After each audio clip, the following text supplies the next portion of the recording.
Good morning, sir. Good morning, Bhumi.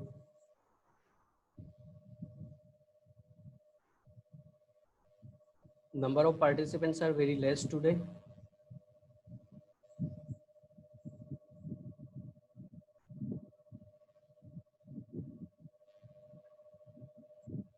Okay, let me check who are present. Ansh, Bhumi, Muskan, Sachin and Sneha. Let me drop a message because everyone has to present.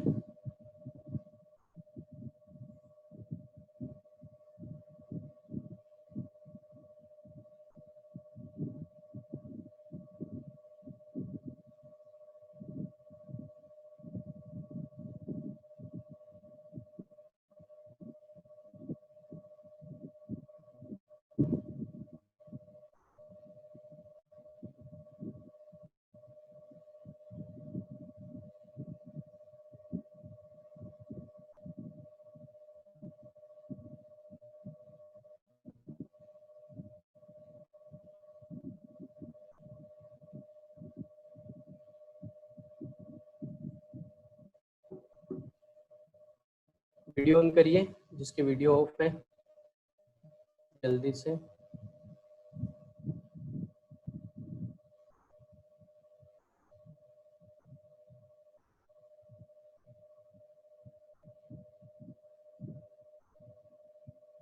Jatin video on करो, आपको problem नहीं होती वैसे।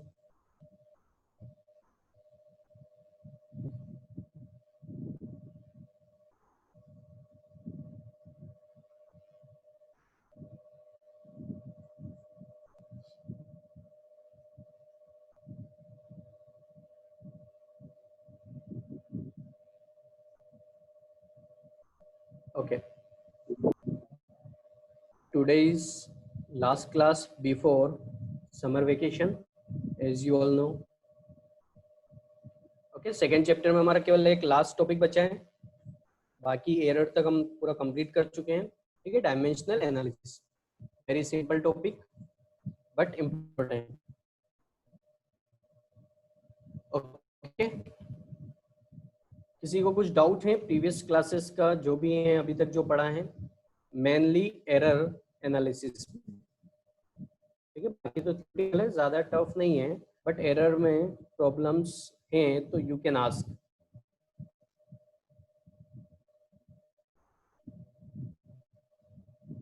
और summer vacation में आपको क्या करना है, ठीक है, सबसे इम्पोर्टेंट है फिजिक्स के लिए कि जो बेसिक मैथमेटिक्स है, ओके, बेसिक मैथमेटिक्स आपको अच्छे से आना चाहिए। जिन्होंने क्लासेस अटेंड की हैं बेसिक मैथमेटिक्स की, ओके, तो जो जो पढ़ा है उसको रिवाइज करिए अच्छे से, और उससे रिलेटेड क्वेश्चंस कहीं मिलते हैं तो यू कैन ट्राई।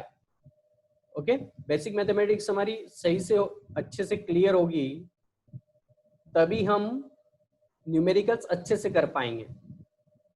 ओके, क्योंकि थर्ड चैप्टर के बाद तो न्यूमेरिकल्स 50-60% न्यूमेरिकल्स ही आने वाले हैं। ठीक है, half theory half numerical portion. So basic mathematics सभी को क्लियर होना चाहिए। जिन्होंने लेट क्लासेस ज्वाइन की हैं, ओके, मोहम्मद और वन न्यू स्टूडेंट मोर, अनुरीत, ओके, और जिन्होंने क्लासेस अटेंड नहीं की हैं तो समर वेकेशन के जस्ट बाद 2 और 3 डेज के लिए हम फिर से रिवाइज कर लेंगे। बट जिन्होंने क्लासेस अटेंड नहीं की वो एटलीस्ट सारे जो नोट्स लिखवाएं, ठीक है, जो नोट करवाएं वो सारे अपनी फेयर नोटबुक में, फिजिक्स की फेयर नोटबुक में आपको नोट करना है। ओके, और एक बार रीड करना है ताकि हम उसको फटाफट कवर कर पाए। ओके, जिन्होंने क्लासेस अटेंड नहीं किए और जिनकी लेट ज्वाइनिंग है, तो सारा जो नोट्स हैं बेसिक मैथमेटिक्स के वो सारे आप नोट कर लो, फिर हम एक्स्ट्रा क्लासेस अरेंज कर लेंगे, then we will discuss. Okay, उसके बाद हम नेक्स्ट थर्ड लेसन स्टार्ट करेंगे। एक टाइप की मैथमेटिक्स और बची है जो काफी इंपॉर्टेंट है।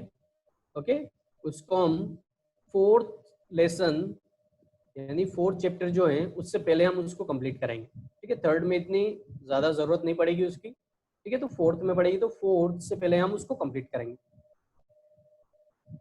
Okay fine, I am going to share screen with you all. कुछ न्यूमेरिकल्स देख लेते हैं 2nd चैप्टर के अभी तक जो हमने पढ़े, ठीक है। Today's last session of your class of physics before summer vacation. तो हम इससे रिलेटेड जो हमने पढ़ा था एरर एनालिसिस एंड व्हाटएवर, ठीक है, उससे रिलेटेड जो एनसीईआरटी के क्वेश्चन है वो क्वेश्चन एक बार देख लेते हैं एक्सरसाइज में मेनली।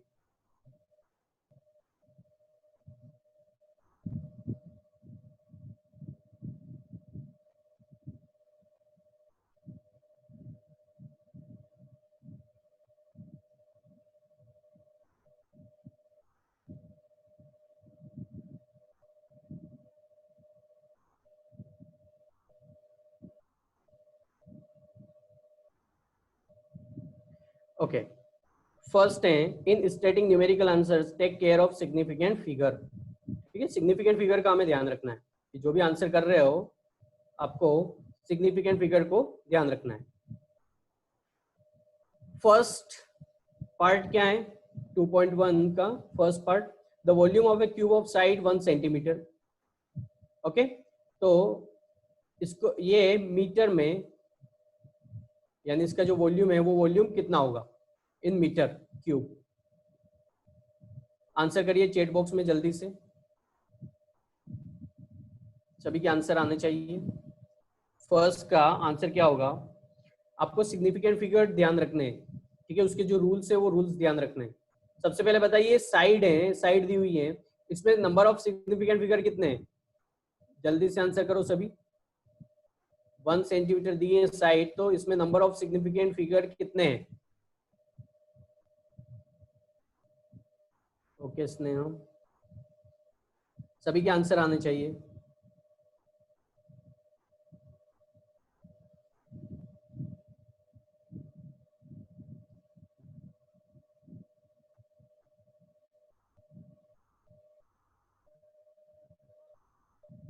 ओके, तो सिंपल 1, क्योंकि केवल एक नॉन जीरो डिजिट 1 है, तो सिंपल 1 इसमें सिग्निफिकेंट फिगर है।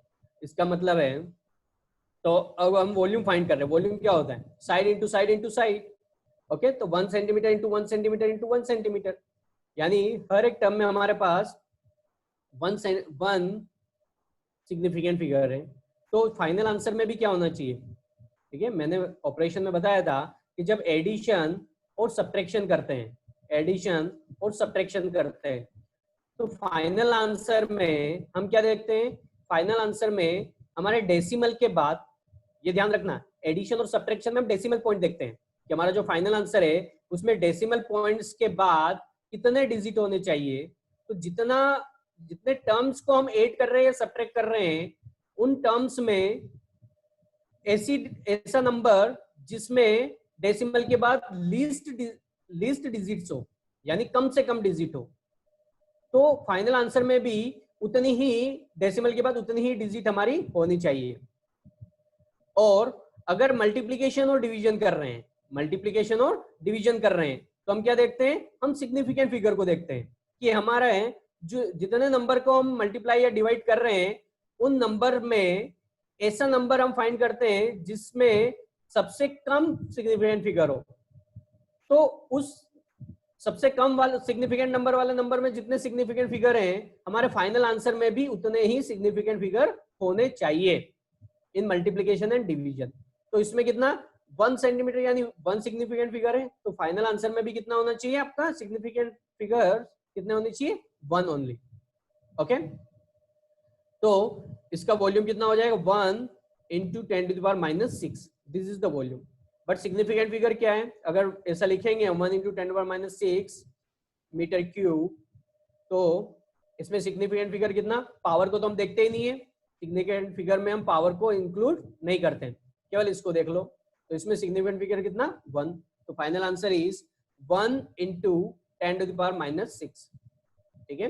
केवल 10⁻⁻6 नहीं लिखना है, 1 इंटू 10⁻⁻6, क्योंकि स्टैंडर्ड फॉर्मेट यही होता है, ठीक है। स्टैंडर्ड फॉर्मेट क्या होता है, c इंटू 10⁻p, ओके मैं आपको बता चुका हूँ किसी भी नंबर को लिखने का जो पावर की फॉर्मेट में अगर लिखना हो तो उसका स्टैंडर्ड फॉर्मेट होता है c इंटू 10⁻p। ठीक है, ये c मतलब यहाँ पे c क्या है 1, c की वैल्यू हमेशा 1 और 10 के बीच होती है। ठीक है, ये नोट्स में मैं आपको नोट करवा चुका हूँ। तो फर्स्ट का आंसर है 1 इंटू 10⁻⁻6। बी का आंसर बताइए। The surface area of solid cylinder of radius 2.0 centimetre and height 10.0 centimetre. Okay, तो इसका आंसर कितना होगा आपको निकालना है, सरफेस एरिया। और सिलेंडर का सरफेस एरिया क्या होता है, वो सरफेस एरिया आपको फाइंड करना है।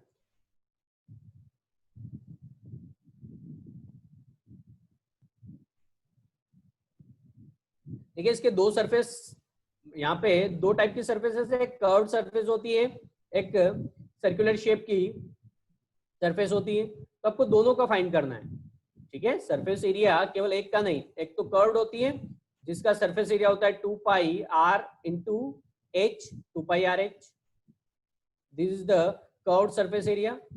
और जो circular area, circular surface area ये कितना होता है पाई आर स्क्वायर, और दो सर्कुलर शेप होते हैं इसमें तो 2 पाई आर स्क्वायर। ओके, तो 2 pi r h plus 2 pi r square. तो फाइनल आंसर कैलकुलेट करेंगे और उसमें नंबर ऑफ सिग्निफिकेंट फिगर कितने होने चाहिए, तो आप देख लीजिए आपका फर्स्ट नंबर है 2.0, इसमें सिग्निफिकेंट फिगर कितना है 1, और हाइट 10.0, इसमें सिग्निफिकेंट फिगर कितना है, इसमें बताइए हाइट 10.0 में सिग्निफिकेंट फिगर कितना है, जल्दी से चैट बॉक्स में आंसर करिए।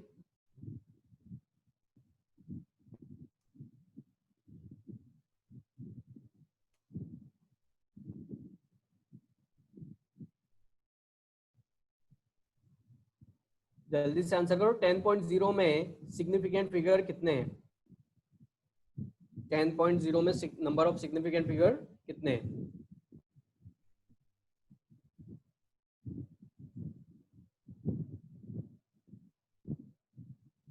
आई got one answer only till now, जल्दी से सभी को करना है।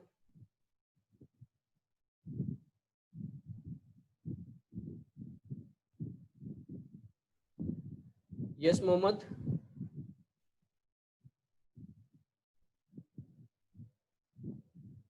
you raised hand. Yes Mohammed, unmute yourself and ask your query.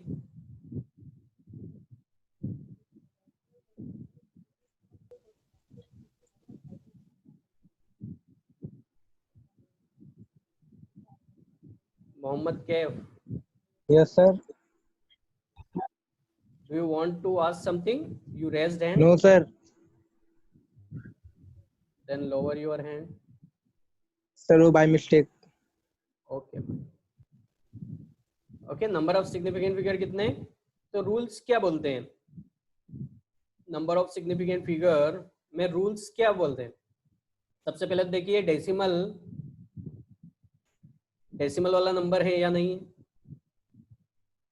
Okay, तो अगर डेसिमल, अगर कोई नंबर है और वो डेसिमल नंबर है तो हम डेसिमल के राइट साइड अगर नॉन जीरो नहीं है, ओके, अगर इसकी जगह जैसे 10.0 है तो अगर 10.01 होता तो नंबर ऑफ सिग्निफिकेंट फिगर कितने होते हैं ये बताइए।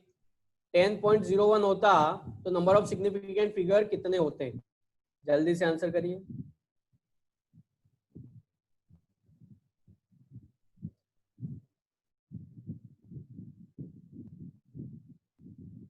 सिग्निफिकेंट फिगर के रूल्स पढ़ना है सभी को।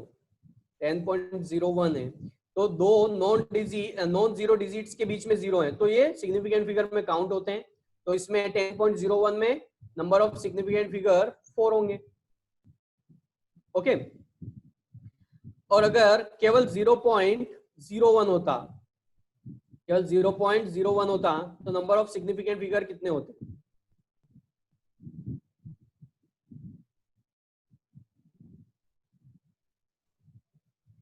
ओके 1। ओके, क्योंकि जो लेफ्ट साइड है अगर डेसिमल नंबर है तो डेसिमल में लेफ्ट साइड के जीरो को हम काउंट नहीं करते। तो लेफ्ट राइट में अगर आपको प्रॉब्लम होती है तो सबसे बेस्ट तरीका क्या है, तो ये जो 10.0 है इसको आप पावर की फॉर्मेट में लिखिए। पावर की फॉर्मेट में कैसे लिखोगे आप, 1.0 इंटू 10 टू द पावर 1 ऐसे लिख सकता हूं, 10 टू द पावर 1। तो यहाँ पर नॉन जीरो डिजिट एक भी नहीं है, ठीक है, नॉन जीरो डिजिट नहीं है, तो आपका ये एक सिग्निफिकेंट फिगर होगा 1, तो 1 इज द सिग्निफिकेंट फिगर। तो आंसर क्या होगा कि जो 10.0 है इसको पावर की फॉर्मेट में लिखो, कभी भी प्रॉब्लम नहीं होगी, ठीक है, राइट लेफ्ट देखने की जरूरत नहीं पड़ेगी। आप क्या करो कि उसको पावर की फॉर्मेट में लिखो, पावर की फॉर्मेट c इंटू 10⁻p इस फॉर्मेट में लिखो, ओके। तो आपको कभी भी सिग्निफिकेंट फिगर में प्रॉब्लम नहीं होगी कि लेफ्ट राइट देखने की जरूरत ही नहीं पड़ेगी। फिर केवल आपको सी में सिग्निफिकेंट फिगर देखना है। अब 1.0 है तो 1.0 में अब यहाँ पे कोई नॉन जीरो डिजिट है ही नहीं, केवल एक सिग्निफिकेंट फिगर होगा आपका 1, ओके। तो आपके फाइनल आंसर में भी कितना, जैसे यहाँ पर इसमें भी 1 है इसमें भी 1 है, फाइनल आंसर में भी आपका 1 सिग्निफिकेंट फिगर होना चाहिए। सी पार्ट देखिए, तो इस तरीके से आप फाइनल सरफेस एरिया फाइंड कर लेना। दोनों टाइप का सरफेस एरिया, एक कर्व्ड सरफेस एरिया और एक सर्कुलर शेप का सरफेस एरिया, दोनों सरफेस एरिया फाइंड करना और उनको ऐड कर लेना दोनों सरफेस एरिया को। फाइनल आंसर में आपके सिग्निफिकेंट फिगर कितने होने चाहिए, जितने की आपके जो गिवन डेटा है यानी रेडियस और हाइट में जितने सिग्निफिकेंट फिगर हैं, फाइनल आंसर में भी उतने सिग्निफिकेंट फिगर होने चाहिए जब आप मल्टीप्लिकेशन कर रहे हो। और जब उनको ऐड कर रहे हो दोनों टाइप के एरिया को, तो फिर एडिशन वाला रूल फॉलो करना। This is the concept, okay. Clear to everyone? Yes पे क्लिक करो, अगर क्लियर नहीं है तो नो पे क्लिक करो जल्दी से।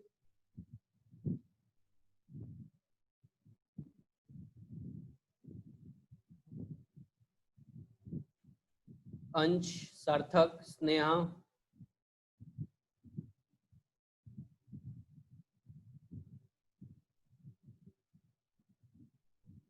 सार्थक आपका रिस्पॉन्स नहीं आया अभी। युवराज,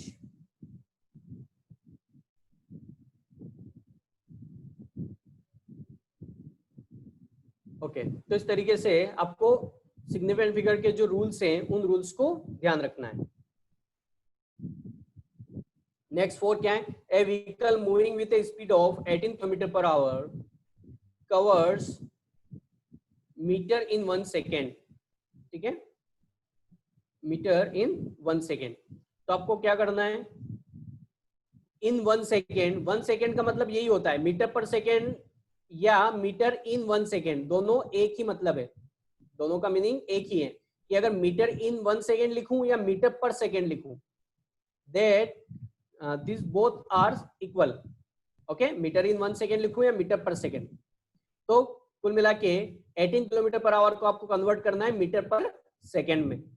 तो मीटर पर सेकेंड में कैसे कन्वर्ट करते हैं, 9th क्लास में आपने लर्न किया होगा, km/h को मीटर पर सेकेंड में अगर कन्वर्ट करना है तो 5/18 से मल्टीप्लाई करना पड़ेगा, 5/18 से मल्टीप्लाई करना पड़ेगा,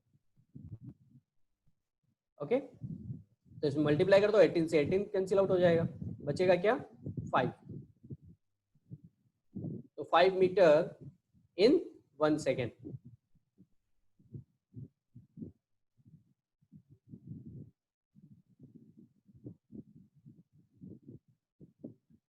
question number 4D, the relative density of lead is 11.3। तो डेंसिटी कितनी होगी, ग्राम पर सेंटीमीटर क्यूब में, किलोग्राम पर मीटर क्यूब में, ओके। आपको और डेंसिटी क्या होती है, मास अपॉन वॉल्यूम, लेकिन यहाँ पे तो मास अपॉन वॉल्यूम का यूज नहीं है, यहाँ पे डायरेक्ट आपको केवल इसकी ये रिलेटिव डेंसिटी दी है, आपको डेंसिटी फाइंड करनी है ग्राम पर सेंटीमीटर क्यूब में। तो यहाँ पे रिलेटिव डेंसिटी क्या होती है, देखो दो टाइप की रिलेटिव डेंसिटी निकालते हैं, एक तो हम लिक्विड के लिए और एक सॉलिड के लिए, लिक्विड या गैस के लिए भी बोल सकते हैं हम, या इसको दोनों को अगर लिक्विड और गैस को एक साथ बोलना है तो इनको बोलते हैं हम फ्लूइड, ओके। लिक्विड और गैस को कॉमनली एक नाम से जानते हैं हम, फ्लूइड। तो फ्लूइड के लिए अगर रिलेटिव डेंसिटी निकालना है तो फ्लूइड की रिलेटिव डेंसिटी क्या होती है? डेंसिटी ऑफ द फ्लूइड, किसी भी फ्लूइड की density divided by density of air, ठीक है, सॉरी लिक्विड, लिक्विड के लिए हम डेंसिटी ऑफ वाटर लेते हैं, और अगर कोई भी गैस है तो गैस के लिए रिलेटिव डेंसिटी कैसे निकालते हैं? तो density of that gas divided by density of air, ठीक है। हमारा एक चैप्टर है फ्लूइड, तो उसमें हम पढ़ेंगे इसको। बट यहाँ पे आप ध्यान रखिए कि अगर लिक्विड है तो उसके लिए डेंसिटी, यानी जो रिलेटिव डेंसिटी को हम कंपेयर करते हैं वाटर की डेंसिटी के साथ, किसी भी लिक्विड की डेंसिटी को हम कंपेयर करते हैं वाटर की डेंसिटी के साथ और रिलेटिव डेंसिटी फाइंड करते हैं। जबकि गैसेस में किसी भी गैस की किसी भी गैस की डेंसिटी को हम कंपेयर करते हैं एयर की डेंसिटी के साथ। ओके, एयर की डेंसिटी फिक्स है, हमेशा हमें कितना लेना है? 1.2, ठीक है, 1.2 kg पर मीटर क्यूब। और लिक्विड यानी वाटर के लिए वाटर की जो डेंसिटी है वो फिक्स होती है 1000 kg पर मीटर क्यूब। तो रिलेटिव डेंसिटी और डेंसिटी में रिलेशन होता है, तो इस रिलेशन से आप फाइंड कर लेना। यहाँ पे रिलेटिव डेंसिटी दी है आपको लीड की, तो लीड की रिलेटिव डेंसिटी है तो इसकी डेंसिटी फाइंड करना पड़ेगी पहले आपको। डेंसिटी फाइंड होगी, फिर उसको ग्राम पर सेंटीमीटर क्यूब में रखोगे और केजी पर मीटर क्यूब में। तो इसको कैसे फाइंड करोगे? तो relative density of lead equals to क्या होगी? रिलेटिव डेंसिटी 11.3 है, तो रिलेटिव डेंसिटी क्या होती है? डेंसिटी ऑफ, अब लीड की फाइंड कर रहे हैं तो लीड की डेंसिटी आएगी, तो डेंसिटी ऑफ लीड, तो डी ऑफ लीड एल लिख देता हूं, डी एल में density of lead divided by density of water. Density of water कितनी होती है? 1000। ये फिक्स्ड होती है, वाटर की डेंसिटी फिक्स होती है 1000। तो dl कितना हो जाएगा यहाँ से? dl equals to 11.3 into 1000। तो 11.3 इंटू 1000 कितना हो जाएगा आपका? 11,300। तो ये आ जाएगी density, 11,300 is the density of lead. Okay, अब ये लीड की डेंसिटी मिल गई, ये किस में मिली आपको? केजी पर मीटर क्यूब में, ठीक है। 11.3 में जो आपके सिग्निफिकेंट फिगर है 3 है, और 11300 में भी सिग्निफिकेंट फिगर कितने? 3 है। तो केजी पर मीटर क्यूब में तो यही आंसर हो जाएगा, उसको ग्राम पर सेंटीमीटर क्यूब में कन्वर्ट कर लेना, ठीक है। तो आपको यहाँ पे भी आंसर मिल जाएगा। Is it clear to everyone? Yes पे क्लिक करो, अगर क्लियर है तो यस पे क्लिक करो। यहाँ पर कॉन्सेप्ट केवल ये है कि relative density equals to density of that, चाहे वो लिक्विड की बात कर रहे हैं, किसी टाइप का लिक्विड हो, पर उसको कंपेयर करते हैं हम वाटर की डेंसिटी के साथ, यानी density of liquid divided by density of water. और अगर एयर मतलब कोई गैस हो तो density of gas divided by density of air, ठीक है। This is the concept of relative density. तो यहाँ पर ये ध्यान रखना है। ओके, तो इस तरीके से बस आपको यहाँ पर सिग्निफिकेंट फिगर्स के रूल आपको पता होने चाहिए। सिंपल सी कैलकुलेशन है जो कि बचपन में हम करते आए हैं, ठीक है। बस केवल आपको सिग्निफिकेंट फिगर्स यहाँ पे ध्यान रखना है फाइनल आंसर लिखते टाइम। नेक्स्ट है fill in the blanks by suitable conversion of units, ठीक है। अभी जो हम डायमेंशनल एनालिसिस पढ़ेंगे तो उसमें एक पार्ट आएगा कन्वर्जन ऑफ यूनिट्स। तो सिंपल भी आप कन्वर्ट कर सकते हो, पर डायमेंशनल एनालिसिस के थ्रू आप इजीली कन्वर्ट कर पाओगे। ओके, तो इसको हम डायमेंशनल एनालिसिस के बाद कवर करेंगे। ये तो आपको एग्जाम में पूछा था 1 metre equals to how many light year. अभी जो पीए फर्स्ट हुआ था उसमें ये क्वेश्चन मैंने पूछा था। ओके, कुछ स्टूडेंट्स ने इसका सही आंसर किया है। आप देख सकते हैं कि लाइट ईयर इक्वल, आपको लाइट ईयर इक्वल्स टू कितने मीटर होते हैं ये पता है। ओके, तो 1 मीटर उसको डिवाइड कर दो तो 1 मीटर में आंसर आ जाएगा। इसका आंसर आता है 1.57 into 10⁻16 light year, -16 light year. जब आप कैलकुलेट करोगे तो निकल के आ जाएगा।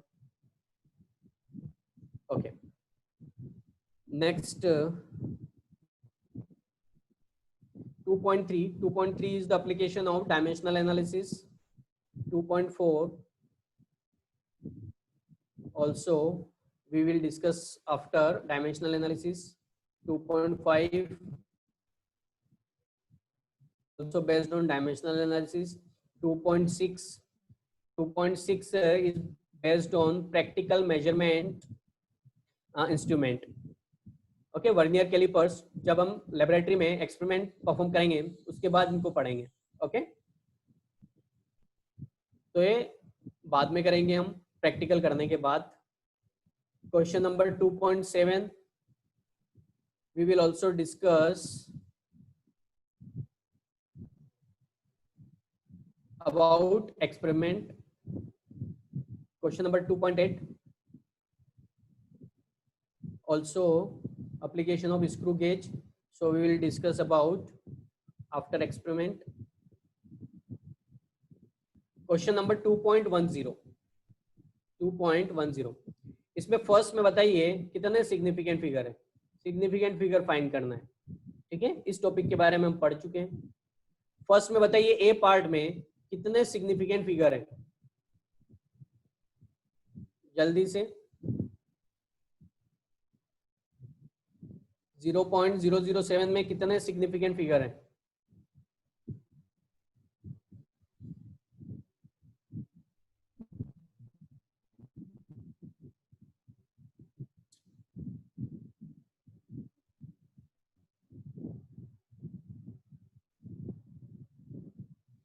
जल्दी से सभी के आंसर आने चाहिए. I got 2-3 answers till now.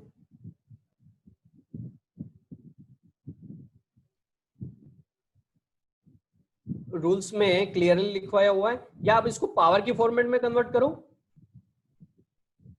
Power की फॉर्मेट में कन्वर्ट करो तो आपको इजी हो जाएगा. इसको पावर की फॉर्मेट में कैसे लिख सकता हूं? 0.007 को पावर की फॉर्मेट में कैसे लिख सकता हूं? तो पावर की फॉर्मेट में इसको ऐसे लिख सकता हूं, 7 × 10⁻³ 10⁻³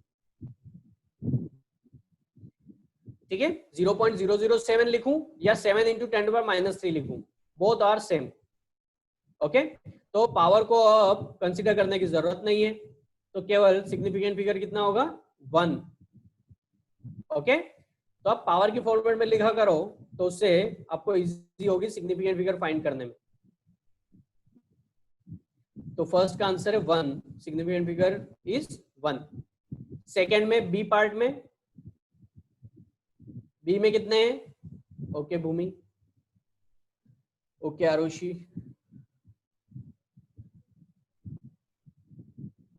सभी को आंसर करना है. सार्थक, मुस्कान, मुस्कान तुम आंसर नहीं कर रहे हो, एक भी आंसर आपका नहीं मिला है मेरे को अभी तक आज के दिन में.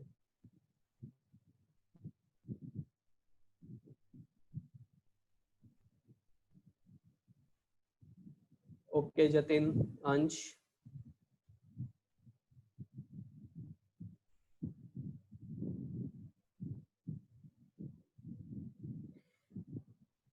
ओके. तो सेकंड में क्या है? 2.64. तो सारे non zero digit significant figure होते हैं. पावर को तो कंसीडर करना ही नहीं है, तो इसमें सारे नॉन जीरो डिजिट है, तो 3 इसमें सिग्निफिकेंट फिगर होंगे. ओके, सी पार्ट में बताइए, सी पार्ट में कितने सिग्निफिकेंट फिगर होंगे?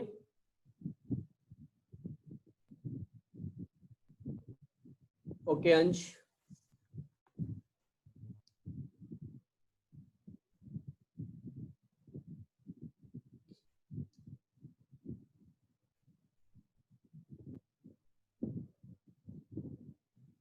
ओके जतिन.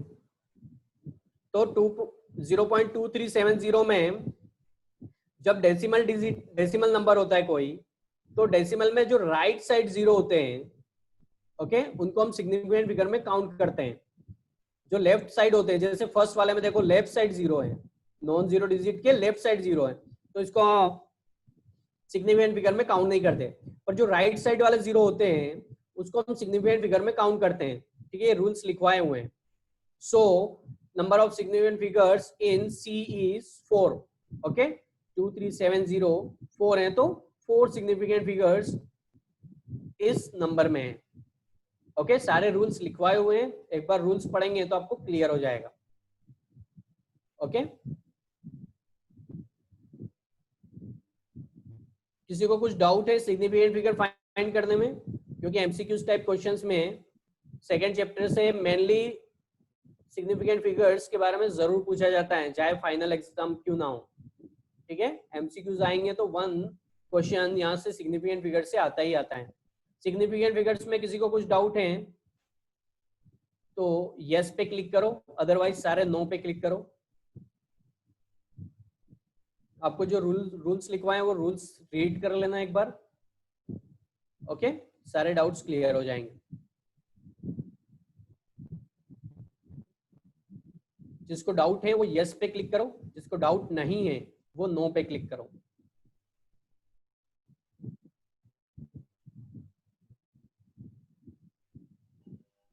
यस मान्य.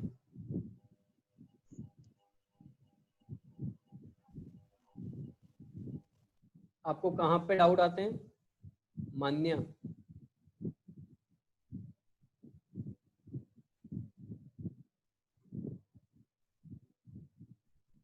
Okay, by mistake. Okay,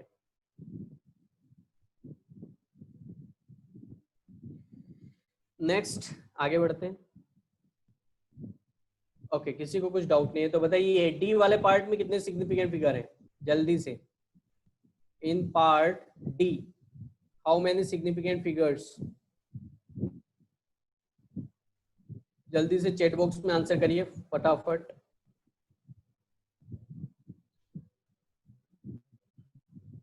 okay, Jatin, भूमि, अंश, स्नेहा, सार्थक, मान्य. मान्य, आपको डाउट आ रहे हैं. देखो, रूल ये बोलता है कि अगर कोई डेसिमल नंबर है, अगर कोई डेसिमल नंबर है तो जो नॉन जीरो डिजिट है उसके राइट साइड में अगर जीरो है, non zero digit means 1 to 9, 1 to 9 जो भी नंबर है वो नॉन जीरो डिजिट में आता है. ठीक है, जीरो डिजिट मीन्स केवल zero, only zero is zero digit. तो कोई नॉन जीरो डिजिट है, पहले तो सबसे पहले देखो नंबर कौन सा है, डेसिमल या विदाउट डेसिमल. तो हमारा जो नंबर है वो डेसिमल है. तो डेसिमल नंबर में डेसिमल के बाद सबसे लास्ट नॉन जीरो डिजिट कौन सा है? तो सबसे लास्ट नॉन जीरो डिजिट है 2. अब 2 के राइट साइड देखो और लेफ्ट साइड देखो, तो जो राइट साइड वाले जीरो होते हैं वो सिग्निफिकेंट फिगर में काउंट होते हैं, और जो लेफ्ट वाले होते हैं, अगर लेफ्ट में कोई है तो वो सिग्निफिकेंट फिगर में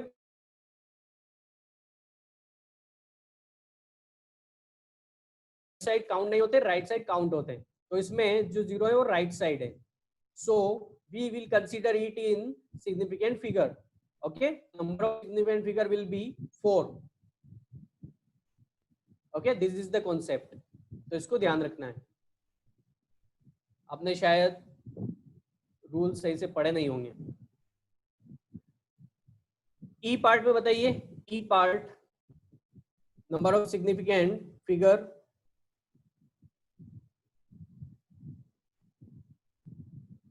जल्दी से. ओके, स्नेहा.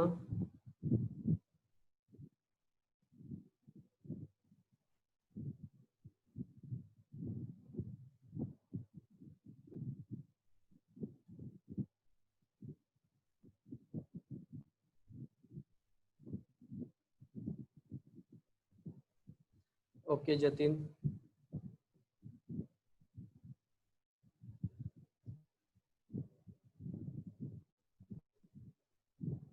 तो ई में कितने? 4. अब यहाँ पे देखिए कि ये जो जीरो आ रहा है, देखो सबसे बड़ी प्रॉब्लम केवल जीरो में होती है. ठीक है, नॉन जीरो डिजिट है तो उसमें कोई सिग्निफिकेंट फिगर में कोई प्रॉब्लम नहीं होती, सभी को क्लियर हो जाता है. बट केवल जीरो में, तो जीरो को काउंट, जीरो कब सिग्निफिकेंट फिगर में काउंट होगा और कब नहीं होगा, इसके कुछ रूल्स लिखवाए थे मैंने. ठीक है, उन रूल्स के अकॉर्डिंग हमें देखना है केवल. अब यहाँ पे जो जीरो है वो दो नॉन जीरो डिजिट के बीच में आ रहा है. जो जीरो है दो नॉन डिजिट के बीच में आ रहा है, तो जो बीच में आता है वो सिग्निफिकेंट फिगर में काउंट होता है. That's why we will consider 0 as significant figure. So number of significant figures are 4. ठीक है, in E part number of significant figures are 4. F में बताइए, F, in F how many significant figures are there? Okay Sneha.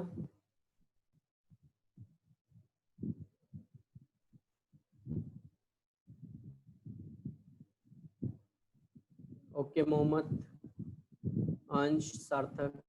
Okay, तो यहाँ पर देखो, यहाँ पे जो नॉन जीरो डिजिट है वो 603236 नॉन जीरो डिजिट है. अब ये जो 6 नॉन जीरो डिजिट है इसके लेफ्ट साइड जीरो है, तो लेफ्ट साइड जीरो जो है उनको हम सिग्निफिकेंट फिगर में काउंट नहीं करते हैं. तो 6 के जो लेफ्ट साइड है ये सिग्निफिकेंट फिगर में काउंट नहीं होंगे. बट जो 6 और 3 के बीच में जीरो है वो दो नॉन जीरो डिजिट्स के बीच में जीरो है, so it will be considered as significant figure. ठीक है, जो 6 के लेफ्ट साइड है सारे सिग्निफिकेंट फिगर में काउंट नहीं होंगे according to rule. Okay, but जो 6 और 3 के बीच में जो जीरो है वो according to rule significant figure में काउंट होगा.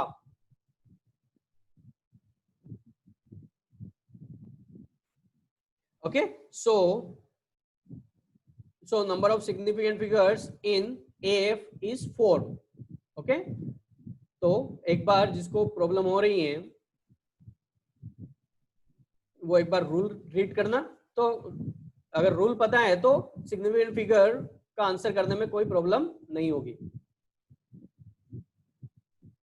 इसी तरीके से सिग्निफिकेंट फिगर पे ये अलग अलग क्वेश्चंस पूछे जाते हैं. जैसे 2.11 में क्या है?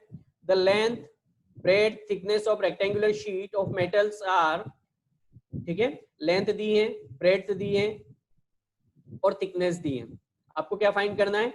Area and volume of sheet to correct significant figure. ठीक है, यहाँ पे एरिया की बात कर रहा है, तो किस एरिया की बात कर रहा है? सरफेस एरिया की बात. ठीक है, कि टोटल सरफेस एरिया कितना होगा. और वॉल्यूम, वॉल्यूम कैसे फाइंड करते हैं? Length into breadth into thickness.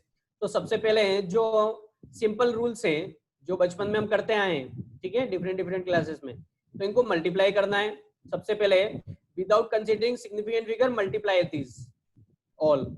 Okay, तो तीनों को मल्टीप्लाई करोगे तो वॉल्यूम मिल जाएगा. अब देखो मल्टीप्लिकेशन में क्या करते हैं कि जितने नंबर्स को मल्टीप्लाई कर रहे हैं सबसे उसमें देखो कि किस नंबर के पास सबसे लीस्ट सिग्निफिकेंट फिगर है. तो इसमें सबसे कम सिग्निफिकेंट फिगर किसके पास है? 2.01. इसके पास 3 है. 4.234 को अगर देखेंगे तो इसमें सिग्निफिकेंट फिगर 4 है. 1.005 को देखेंगे तो सिग्निफिकेंट फिगर 4 है. ओके, तो सबसे कम सिग्निफिकेंट फिगर किसके पास है? 2.01, यानी इसके पास है. और कितने हैं? 3.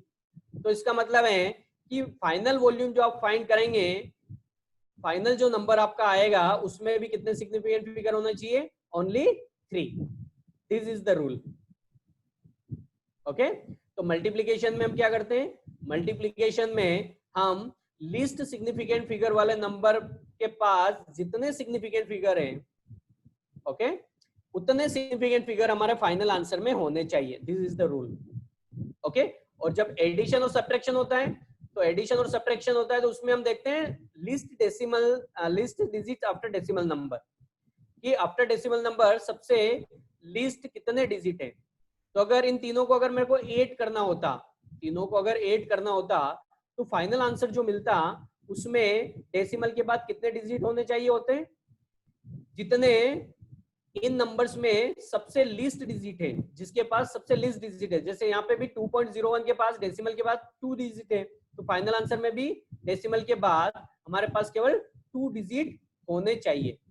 Okay, this is the rule in addition, subtraction, multiplication and division. Multiplication और डिवीजन में एक जैसा रूल है और एडिशन और सब्ट्रैक्शन में एक जैसा रूल है. सारे नोट्स में मैं लिखवा चुका हूं और एग्जांपल के साथ. ओके, सो 2.11 भी आप कर सकते हैं. ठीक है, जो क्वेश्चन में यहाँ पे डिस्कस कर रहा हूं और जो टॉपिक से रिलेटेड क्वेश्चंस है वो सारे क्वेश्चंस आपको समर ब्रेक में कंप्लीट करने हैं और अपने फिजिक्स की नोटबुक में नोट करना है. ठीक है, that's why I am discussing this. तो 2.11 आप कर लेंगे, ठीक है। यहाँ पर एरिया, आपको सरफेस एरिया फाइंड करना है। समर ब्रेक के बाद जब भी क्लास होगी, just I will check, okay, so note down all the questions related to our concepts, okay, जितने कॉन्सेप्ट हमने डिस्कस कर लिए हैं, सारे कॉन्सेप्ट से रिलेटेड जो क्वेश्चन है वो सारे क्वेश्चन हमको करना है, ठीक है। यहाँ पे सिग्निफिकेंट फिगर से रिलेटेड है, सिग्निफिकेंट फिगर हम कॉन्सेप्ट पढ़ चुके हैं, तो आपको यहाँ पे इसको सोल्व करना है, ओके। तो एरिया और वॉल्यूम आप फाइंड कर लीजिए। बस वॉल्यूम में आपको क्या देखना है कि सिग्निफिकेंट फिगर कितने होने चाहिए, जितना आपका जो भी नंबर है उसमें जितने लिस्ट सिग्निफिकेंट फिगर हैं उतने ही सिग्निफिकेंट फिगर आपको फाइनल वॉल्यूम में होने चाहिए। इसी तरीके से एरिया में भी ध्यान रखना। तो this will be, I hope you will do this question clearly. किसी को कुछ डाउट है, you can unmute yourself and ask, okay. Next move to 2.12। Meanwhile अगर किसी को कुछ डाउट है तो you can ask. Meanwhile I am taking attendance, time is 10:44।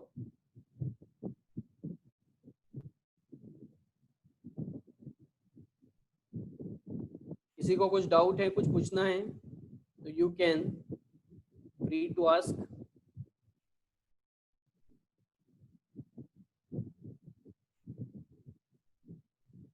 You are free to ask.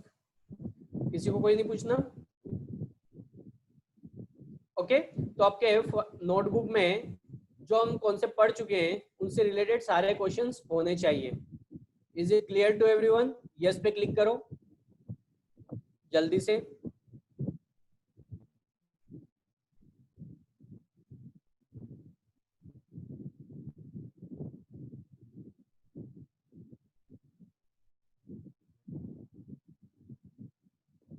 Muskan, your replied, okay, I got now. Jasnoor,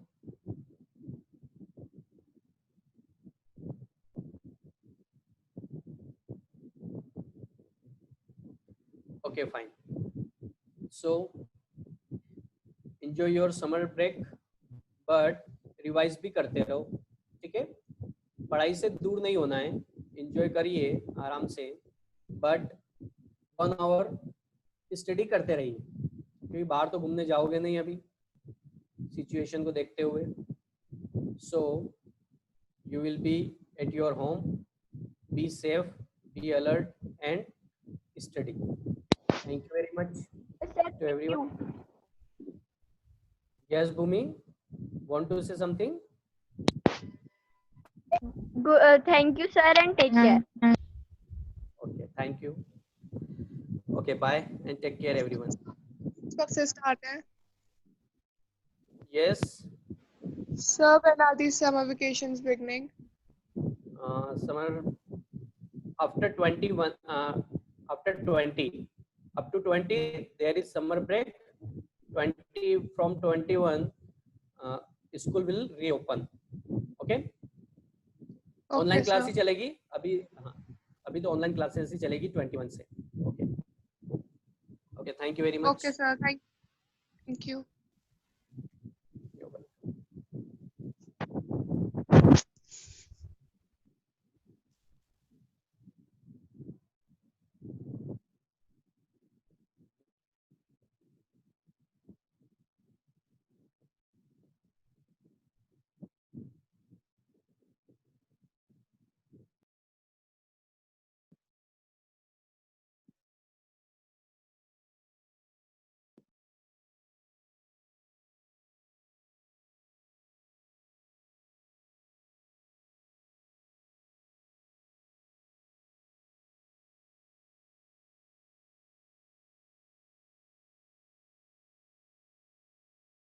Good morning, all of you.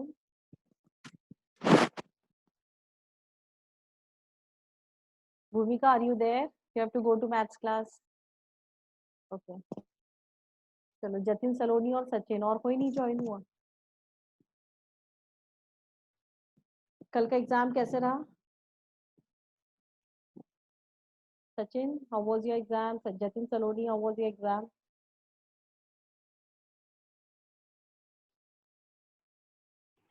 Ma'am अच्छा था एकदम।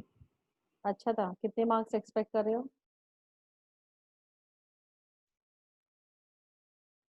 Sachin, MCQs कितने गलत हुए हैं? Ma'am 60 नहीं 65 68 कुछ इतना। 65 68 मिल जाएंगे एमसीक्यूज में। ओके। और जतिन सलोनी आपका?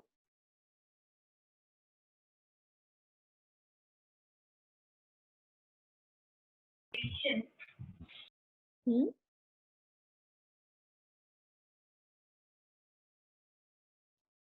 Jatin Saloni, how much you are expecting? क्या हम डिस्कस करें? क्वेश्चंस डिस्कस करें? हाँ डिस्कस करें, मतलब डिस्कस करना ही है हमें। तो I am sharing the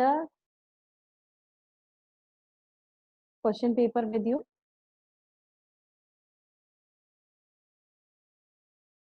Class 11 objective.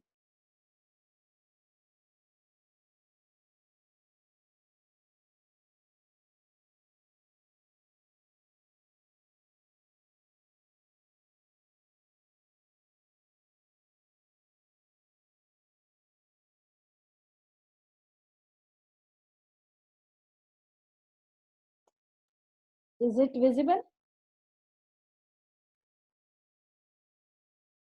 Sachin, Jatin Saloni, कुछ दिख रहा है?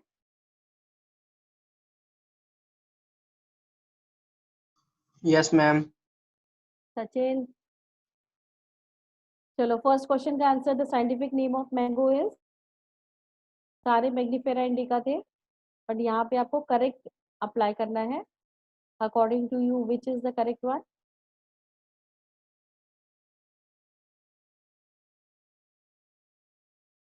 Third. Third one. Okay good. क्यों सचिन? सेकंड और थर्ड में क्या डिफरेंस है? फर्स्ट सेकंड थर्ड में क्या डिफरेंस है? मैम एम कैपिटल नहीं है फर्स्ट वाले में, और सेकंड वाले में आई कैपिटल है। हम्म, और थर्ड वाला सही है क्योंकि आई कैपिटल नहीं होता। okay fine. Okay. Now next, as we go from species to kingdom in the taxonomic hierarchy, the number of common characteristics, कहाँ से मूव कर रहे हैं हम? We are moving from species to kingdom. Go from species to kingdom. ठीक है? The taxonomic hierarchy, the number of characteristics जो होते हैं वो will decrease, will increase, will remain same, may increase और may decrease. ठीक है? ये दोनों तो ऑप्शन हो ही नहीं सकते। हाँ एक मिनट सचिन, ये दोनों ऑप्शन तो हो ही नहीं सकते, रिमेन सेम, मे डिक्रीज और इंक्रीज, ये ऑप्शन आप देंगे नहीं। इनमें से है विल डिक्रीज और विल इंक्रीज। स्पीशीज से जब हम किंगडम की तरफ मूव करते हैं तो नंबर ऑफ कैरेक्टरिस्टिक्स जो होते हैं, कॉमन कैरेक्टरिस्टिक्स जो होते हैं, वो क्या होते हैं? डिक्रीज होते हैं। नंबर ऑफ कॉमन कैरेक्टरिस्टिक्स जो होते हैं वो डिक्रीज होते हैं। ओके। दो अगर हम देखेंगे कि cat when we are talking about the generas, okay, when we are talking about the species, तो जैसे जैसे हम ऊपर की तरफ मूव होते हैं किंगडम में, large number of organisms are present which are having few similar characteristics, more dissimilar characteristics. ठीक है? तो जो सिमिलर कैरेक्टरिस्टिक होते हैं उनके बेसिस पे हम क्लासिफाई करते हैं। अब this was very easy. Jatin Saloni, can you answer? Ma'am R S. Whittaker. तो जल्दी जल्दी आंसर कर दिया करो। Okay, now next is organism living in the salty areas are called halophytes, heliophytes, thermoacidophytes, halophytes, methanogens, acid, sorry salty area में कौन से organism रहते हैं उन्हें क्या कहते हैं हम? Who will tell? Sachin, can you tell?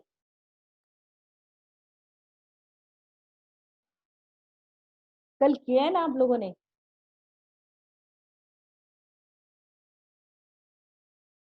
गलत तो गलत, सही तो सही, बताओ जतिन सलोनी। मैम सेकंड वाला। अच्छा, सचिन ने सेकंड वाला कहा, आपने जतिन सलोनी?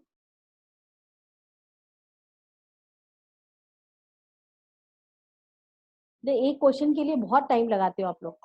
Sachin, you are absolutely correct. Halophiles are the organism which are living in the salt area. Which is less general in character as compared to genus? Which is less general in character as compared to genus? Species. Correct. Species. Fine. The defining characteristic of living being is, here they reproduce, they can digest their food, they can respond to stimulus, they can regenerate. Defining characteristic बताना है आपको, बताओ बच्चे, जल्दी बताओ।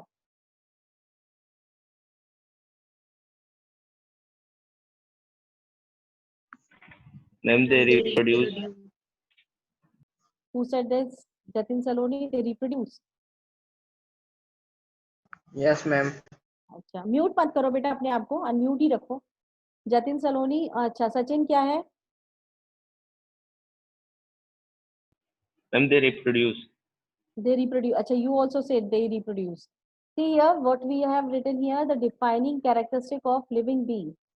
Reproduction को हमने defining characteristic नहीं माना है बच्चों। यहाँ पे defining property जो है, that is they respond to the external stimuli. Defining property reproduction नहीं है, because we know that in human species also we see many couples who cannot produce the progeny. Again, some of the living organisms they cannot reproduce. Okay, तो वो living है या नहीं है? जैसे mule का एग्जांपल मैंने आप लोगों को दिया था, म्यूल को हम लिविंग मानेंगे या नहीं मानेंगे? बाकी सारे कैरेक्टरिस्टिक फीचर्स उनमें प्रेजेंट हैं, only they can not reproduce, तो हम उन्हें मानेंगे नहीं मानेंगे लिविंग? लिविंग मानेंगे ना हम उन्हें?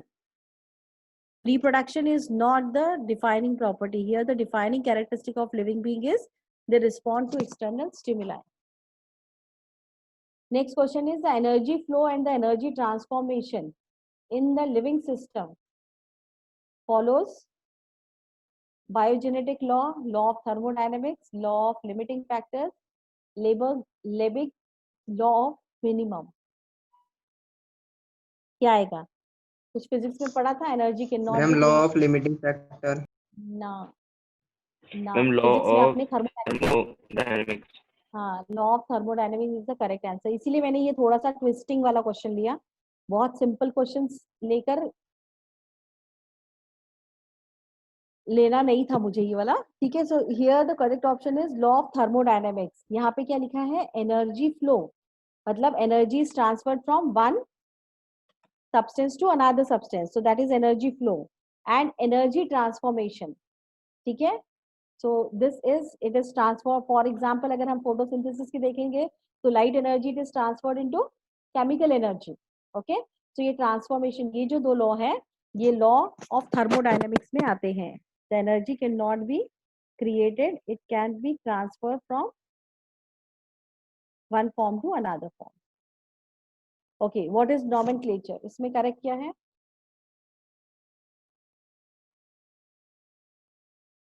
genus name is written Second wala. second वाला genus and the species names are written in italic, ठीक है। और उसके बाद में genus and the species have the same name, नहीं, the first letter of the genus and the species name is capital, so second one is correct। first one or second one? second one, Second. it is written in italic, okay। a group of plants and animals which with similar traits of any rank is called as, definition है किसी की, तो किसकी definition है ये? taxon, taxon की definition है group of plants or animals with a similar trait of any one rank, rank is taxon। Next is metabolism refers to release of energy, gain of energy, catabolism, gain or the release of energy.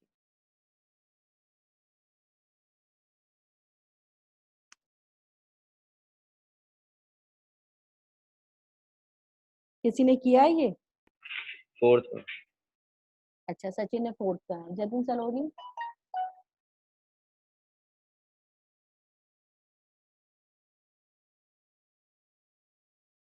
Ma'am, second. Second one, gain of energy. Okay. The correct answer is fourth one, the gain or the release of energy. Okay. इसी को हम कहते हैं catabolism और anabolism. Catabolism means breaking down of biochemical components into simpler form, और anabolism means यही जो simpler form, ये छोटे जो कंपोनेंट्स हैं, इन कंपोनेंट्स से कुछ एक constructive bio compound, biomolecule form होता है. तो जब ये ब्रेक होता है एनर्जी रिलीज होती है, जब ये कंपाउंड फॉर्म होता है उसके अंदर एनर्जी स्टोर होती है. Okay, so this is gain and the release of energy is the correct answer here. The energy transformation is never 100% efficient because of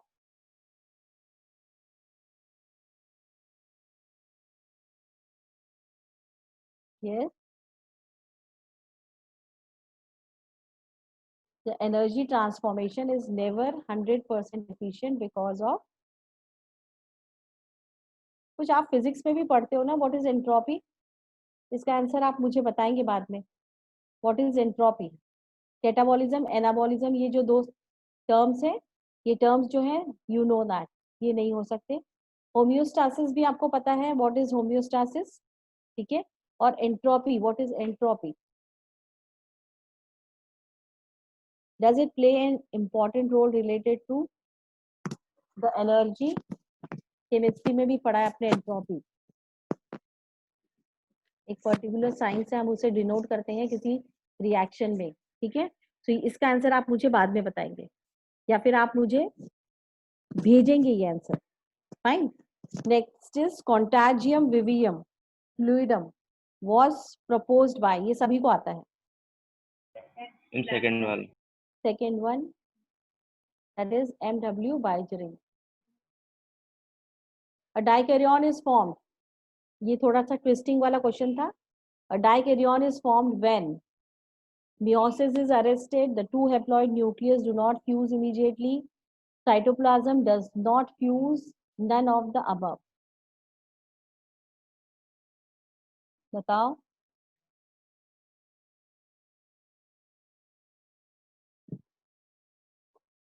Can anyone? अच्छा, आपने कौन सा चूज किया है ये बताओ. सचिन? हम सेकंड वाला. सेकेंड वाला. जतिन सलोनी?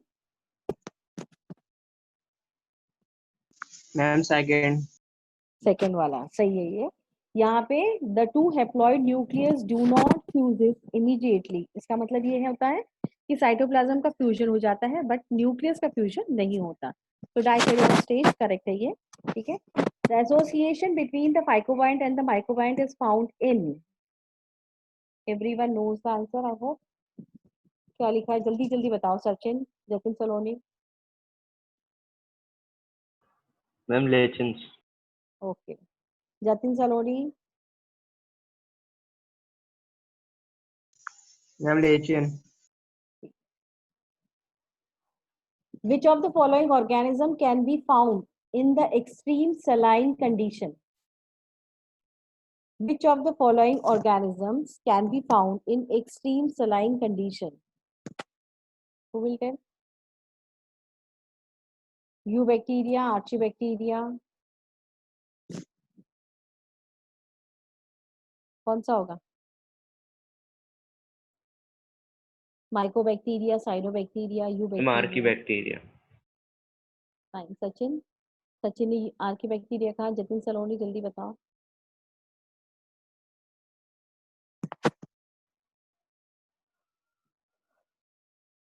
बताओ जल्दी जतिन सलोनी. Archibacteria is the correct option. Linus, use the used which kingdom of classification?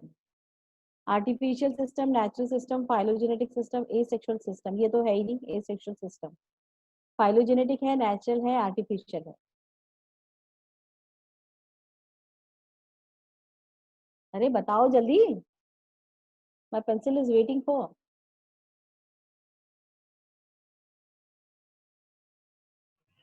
Artificial system. Artificial system. Jatin सलोनी.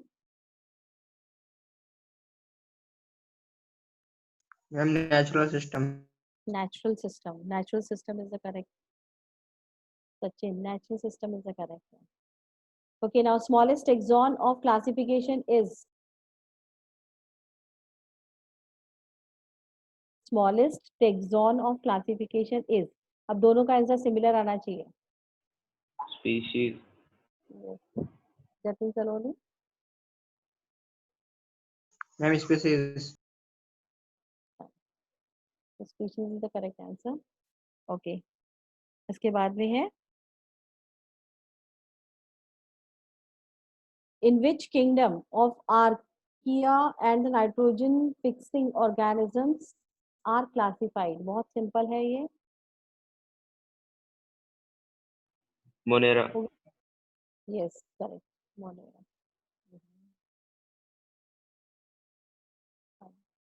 इसको पहले बंद करना पड़ेगा. Click on. Okay.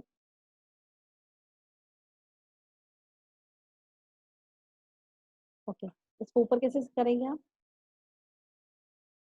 The pencil is coming here. I know note करेंगे.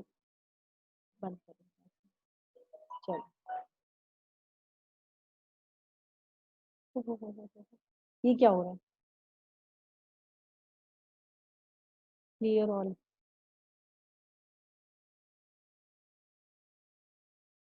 Okay. It moves with the page.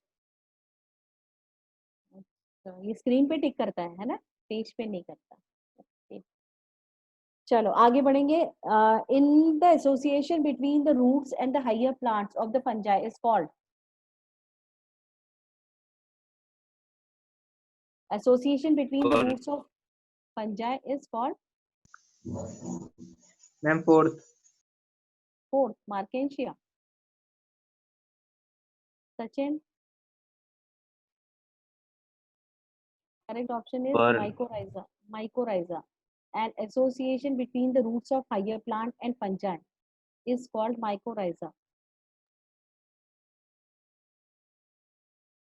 Fine. इसके बाद में the phylogenetic classification is based on. Well,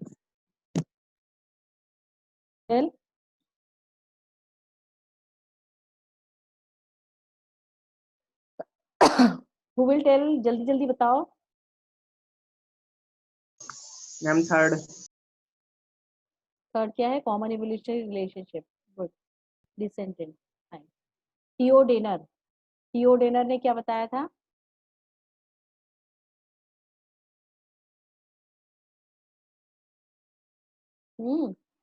free infectious RNA. Pre infectious RNA. RNA. नाम क्या था उसका?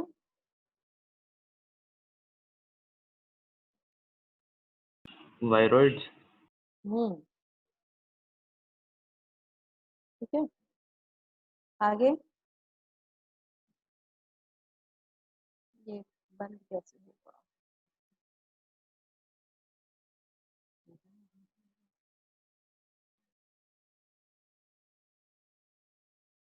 चलो we'll move forward.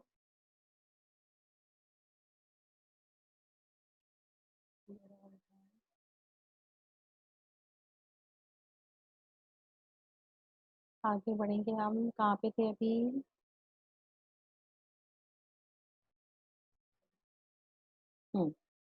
ICBL. Easy था ये. बहुत ही इजी था. क्या है? International code of botanical nomenclature. Nomenclature. Right. First वाला. ठीक है. तो फर्स्ट वाला यहाँ पे करेक्ट था. Jeans of tobacco mosaic virus, R. Double stranded, single stranded RNA, RNA double stranded और DNA proteinaceous. Tobacco Mosaic virus का आपको छोटा सा एग्जांपल दिया हुआ है एंड द करेक्ट ऑप्शन है सिंगल स्टैंडर्ड. सेकंड. हाँ, single standard RNA, RNA single standard. ठीक है. Which plant kingdom can survive both on the land and the water? पता है सभी को? Bryophyta. Yes, correct. The plant which has no seeds, flowers and fruits. Plant has seeds but no flowers and fruits. क्या कहते हैं उन्हें हम? Ma'am second gymnosperm. Gymnosperms. Fine. Cycas और जिम्नोस्पर्म. जिम्नोस्पर्म्स, यहाँ पे gymnosperms. The most primitive vascular plants, they are fern. ferns. Okay, ferns correct answer है यहाँ पे, क्योंकि साइकैड्स, मॉसेस जो है वो ब्रायोफाइट्स है, क्लेप्स जो है थैलोफाइटा है, साइकैड्स जो है that they are the gymnosperms. Okay. और ferns क्या है? सचिन, ferns क्यों?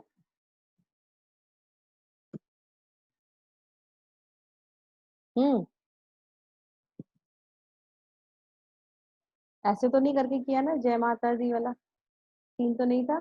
सचिन, जतिन सलोनी, am I audible to you? ऐसे कोई किए tick? Sachin, Jatin Saloni. No ma'am. हाँ, सोच समझ के किए ना. फाइन. फर्न क्यों? इफ आई आस्क फर्न क्यों, फर्न को क्यों टिक किया आपने?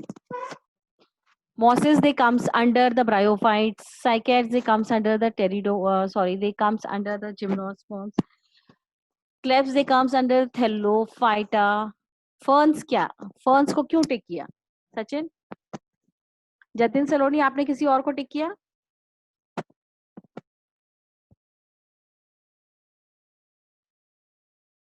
या बुक में लिखा था इसीलिए हमने टिक किया, और बुक हमारी ओपन थी, OTBA. So Sachin, fern is the correct answer. It's absolutely correct because the ferns, they are the pteridophytes and the pteridophytes are the primitive vascular plants. Okay, आगे हम पढ़ेंगे. Plants reproducing by spores are grouped under bryophytes, sporophytes, cryptogams and Sporophytes. बहुत ही simple है. Sporophytes. Sporophytes. Why sporophytes? Or what do you mean by cryptogams? Cryptogams और फिनरोगैम्स था कुछ?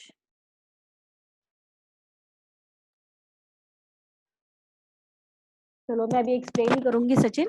सो cryptogams is the यहाँ पे करेक्ट आंसर है. Plant having the vascular tissues without seeds. Plants having vascular tissues without seeds, they are angiosperms में seeds production होता है, vascular भी है वो. ब्रायोफाइट्स में वैस्कुलर टिश्यूज प्रेजेंट नहीं है. टेरिडोफाइट्स में वैस्कुलर टिश्यू प्रेजेंट है. जिम्नोस्पर्म्स में वैस्कुलर टिश्यूज प्रेजेंट है, सीड्स प्रोड्यूस होते हैं. Here plants having vascular tissue without seeds, मतलब they do not produce the seeds. Which option is correct here? Which option is correct? Bryophyte. No.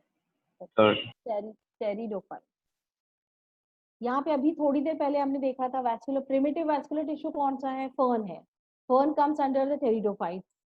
So plants having vascular tissue without seeds, so they are the pteridophytes. A colonial alga, उस दिन भी हमने discuss किया था. Volvax. Volvo, बिल्कुल correct. Which one is not the exception of angiosperms? Angiosperms में one which is not an exception. Secondary growth, presence of vessels, autotrophic nutrition, double fertilization. Secondary growth.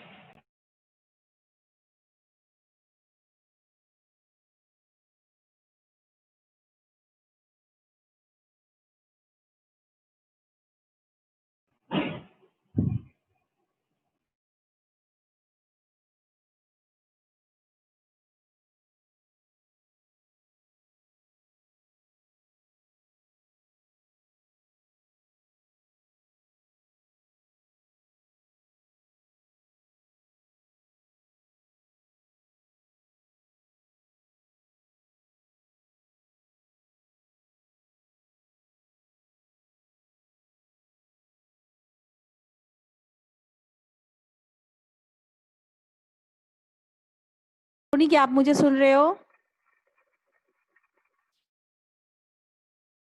Yes ma'am. Okay चलो, तो यहाँ पे कौन सा correct answer क्या होगा? Red giant would, giant redwood, the giant redwood tree जो है इसका एग्जाम्पल है। ये एग्जाम्पल है जिम्नोस्पर्म्स का। Which class has the largest number of animals? बताओ जल्दी, लार्जेस्ट फाइलम कौन सा है? Thallophyta. No no, plant animal kingdom से बात कर रहे हैं बच्चे। लार्जेस्ट फाइलम कौन सा है? ऑर्थोपोडा है। यस। हाँ, अब ऑर्थोपोडा से कौन सा यहाँ पे ऑर्गेनिज्म, मतलब ये फाइलम जो है वो बिलोंग करता है? That is insect. ठीक है, insects they come under the phylum arthropoda, insecta भी कहते हैं इसे। Fine, okay. Radial symmetry is found in Coelenterata, Platyhelminthes, Coelenterata, Echinoderms, at Arthropods and Mollusca, Porifera and Coelenterata. Porifera asymmetrical है, यहाँ पे radial symmetry है, यहाँ पे बायलेटरल सिमेट्री है, बायलेटरल सिमेट्री है। हमें पूछा गया है रेडियल सिमेट्री फाउंड किस में होती है? सिलेंट्रेट में और प्लैटीहेल्मिंथस में नहीं हो सकती। सिलेंट्रेट में रेडियल सिमेट्री है, प्लैटीहेल्मिंथस में बायलेटरल सिमेट्री है। सिलेंट्रेट और Echinodermata is the correct answer, जिसमें रेडियल सिमेट्री फाउंड होती है। ठीक है, identify the characters of acoelomate. Absence of mesoderm, absence of brain, coelom that is incompletely lined with the mesoderm, a solid body without the cavity surrounding the internal organs. कौन सा option correct होगा?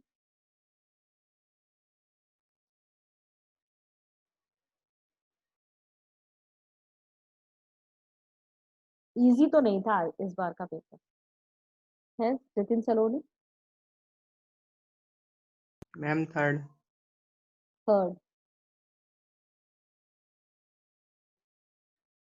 Third option या फिर fourth option?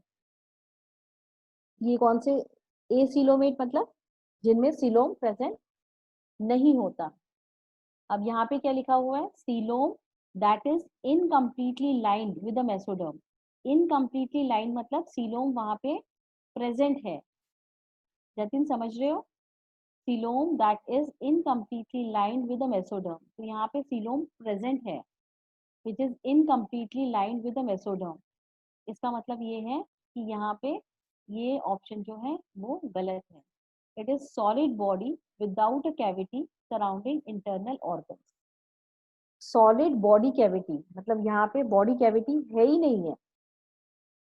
Without the solid body without a cavity surrounding internal organs, so that is acoelomate. Fourth option यहाँ पे correct है। Fine, यहाँ पे अब which of the following is an oviparous? ये क्लास 10th का क्वेश्चन है, क्लास 10th भी नहीं शायद 9th का क्वेश्चन है।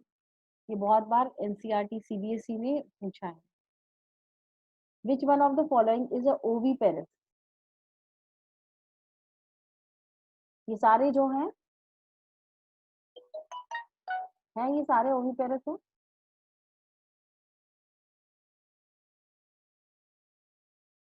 Yes, ma'am second. Second flying fox नहीं। Platypus is the correct answer. ये क्लास 9th का क्वेश्चन है बच्चे। Periplaneta belongs to the phylum.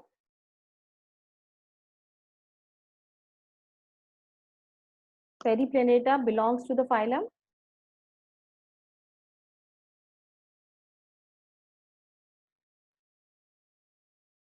बताओ, आपने कुछ तो टिक किया है, वही बताओ।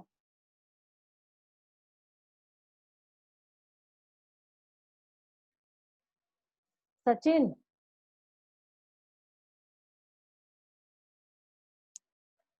Sachin tell the answer. Jatin Saloni, tell the answer.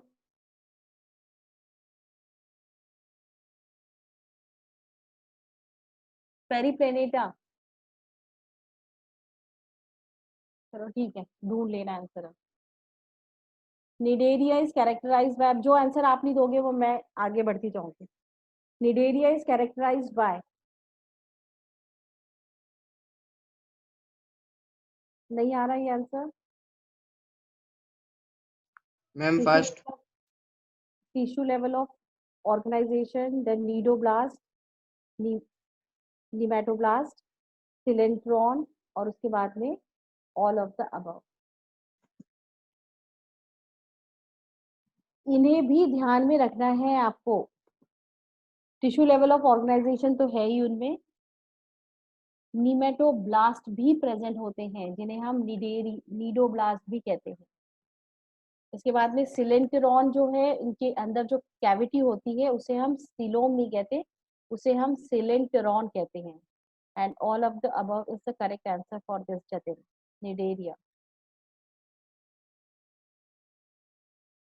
अब the phylum Porifera is classified based on branching, symmetry, spicules, reproduction.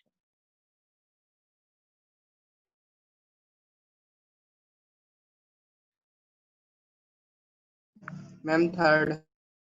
Third, spicules, ठीक है।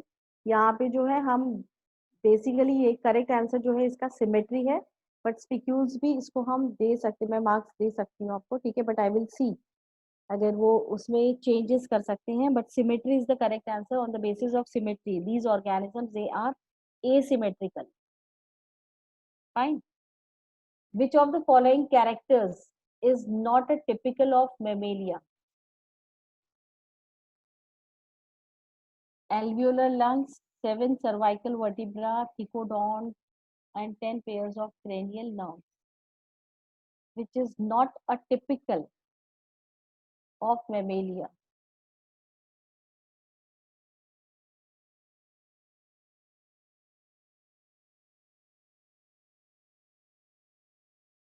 Ma'am Hmm. Ma'am fourth. Fourth, 10 pairs of cranial nerves.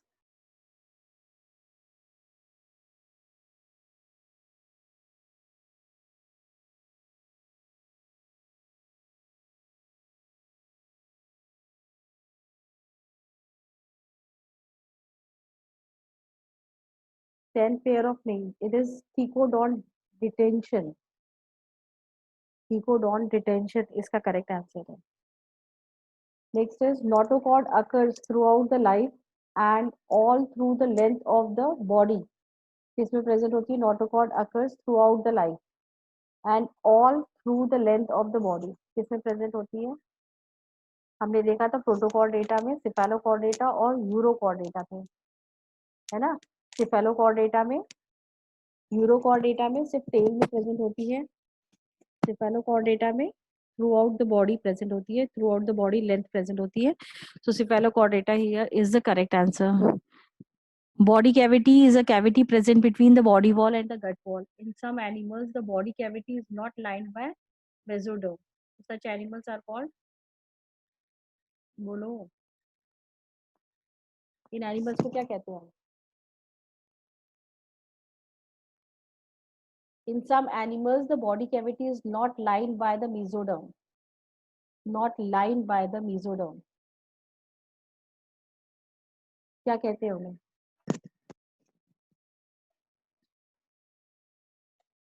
बताओ. अभी तो थोड़ी देर पहले हमने पढ़ा प्लैटिहेल्मिन्थस में क्या होता है.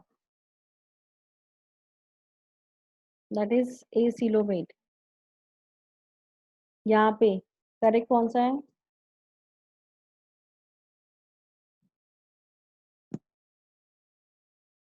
वन क्या है? dorsal hollow nerve cord. Second is the nerve cord, notochord. Third is the post-anal tail, and the fourth is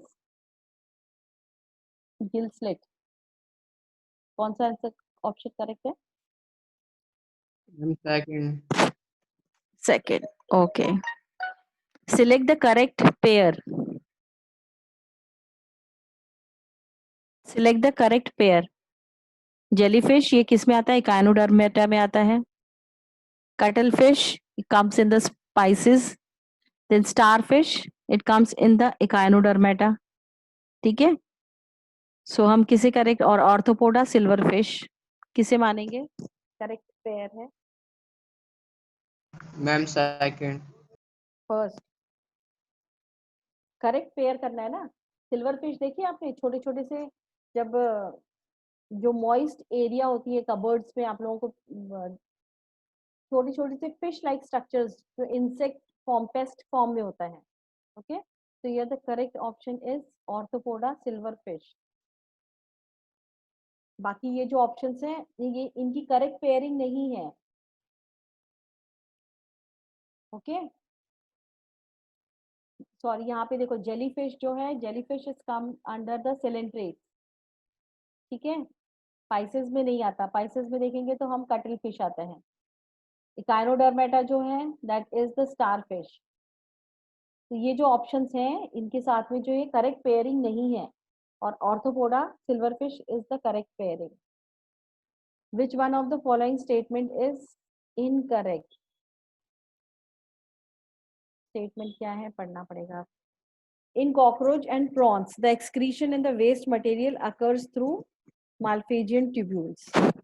The ctenophore locomotion is mediated by the comb plates. Which one of the following statement is incorrect? गलत कौन सा है ये आपको ढूंढना है. The fasciola, that is liver fluke flame cells, takes part in excretion. And earthworms are hermaphrodite and yet the cross fertilization takes place among them. Incorrect. आपको incorrect choose करना था इसमें से, और इनकरेक्ट जो है that is earthworm is a hermaphrodite yet. Okay, एक minute कर, इनकरेक्ट चूज करना है ना. सॉरी ये तो करेक्ट है.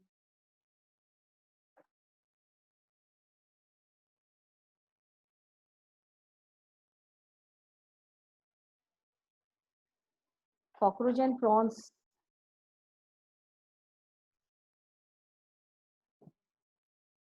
the first option is correct. The cockroach and the prawns is मतलब यहाँ पे that is incorrect.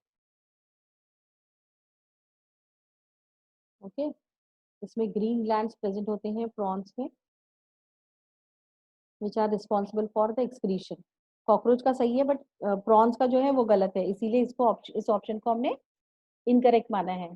ठीक है, कॉकरोच का सही है, मालफिजियन ट्यूब्यूल्स है, बट प्रॉन्स का जो है that is green gland for the excretion. Otherwise ctenophore हमें पता है कॉम्प्लेट्स यूज करते हैं.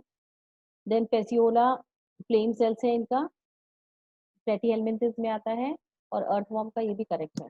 फाइन, समझ में आया ये. Which one of the following pair of animal has non-glandular skin?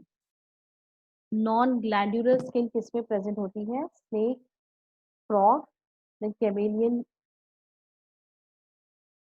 crocodile and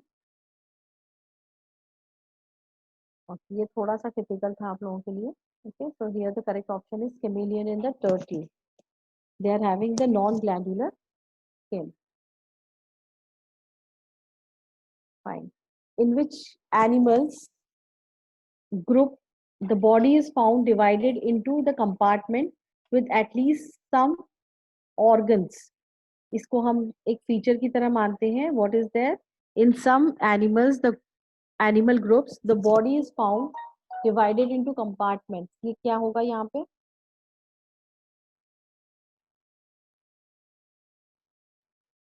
Yes, बताओ जल्दी से आंसर. इसे क्या कहेंगे? सेगमेंटेशन कहेंगे, मेटामेरिज्म कहेंगे, मेटाजेनेसिस कहेंगे, मेटामॉर्फोसिस कहेंगे. बोलो, नहीं बोलती जा रही हूँ. It is segmentation. If the diploid cells of flowering plant having 36 chromosome, diploid cell में अगर 36 chromosome है, what would be the chromosome number of endosperm? Endosperm याद है कहाँ पे? अगर मैं यहाँ पे आपको लेकर जाती हूँ नीचे लास्ट वाला, this particular portion is the endosperm. ठीक है, तो ये ट्रिप्लॉइड होता है, तो 3 times 36 का हाफ कितना हो जाएगा? हाँ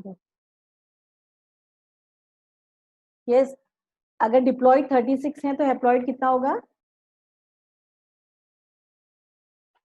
यस,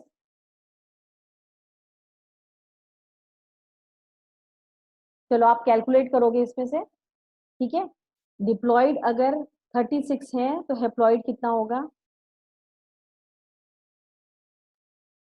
ठीक है, हैप्लॉयड मैम जितने भी नंबर आते हैं, जितना भी नंबर आता है हैप्लॉयड का, उसको 36 के साथ में ऐड करेंगे, and that will be the correct answer for this question. ठीक है, मतलब यहाँ पे 3 सेट्स ऑफ क्रोमोसोम्स आपको डिनोट करने थे। कितना आएगा, कैलकुलेट करो। Angiosperms are dominant flora because the property of producing large number of seeds, power of adapting to the diverse habitat, self-pollination property, and all of the above. क्या लिखा? All of the above is the correct answer here. Which one is responsible for the formation of peat? ये भी पता है आप लोगों को, बताओगे कोई? Can anyone tell?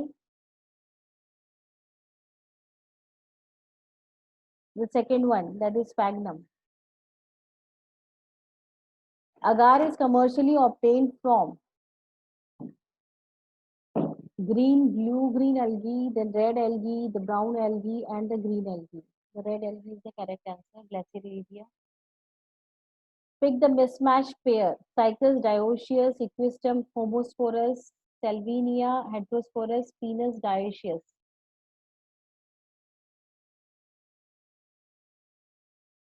What is dioecious and what is monoecious?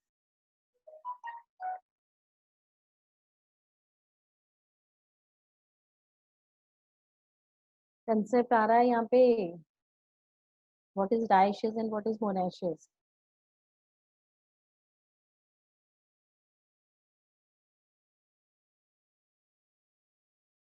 Venus here is the correct answer.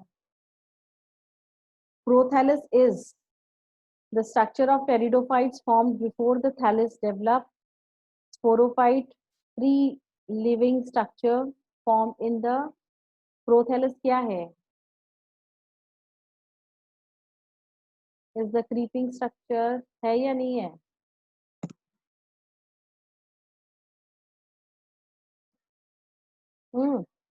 Anyone?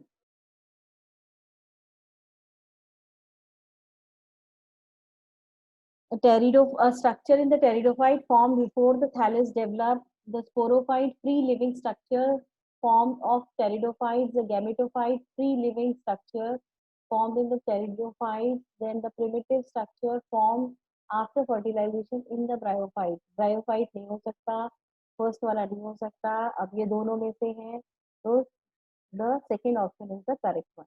The sporophyte free living structure, which is first creeping structure, उसके बाद में 2 leaves develop होती है, secondary leaves develop होती है. Naked cytoplasm, multinucleated, and the sporophytes are the characteristic of naked cytoplasm, multinucleated, and sporophytes are the characteristic of Monera, Protista, fungi, slime.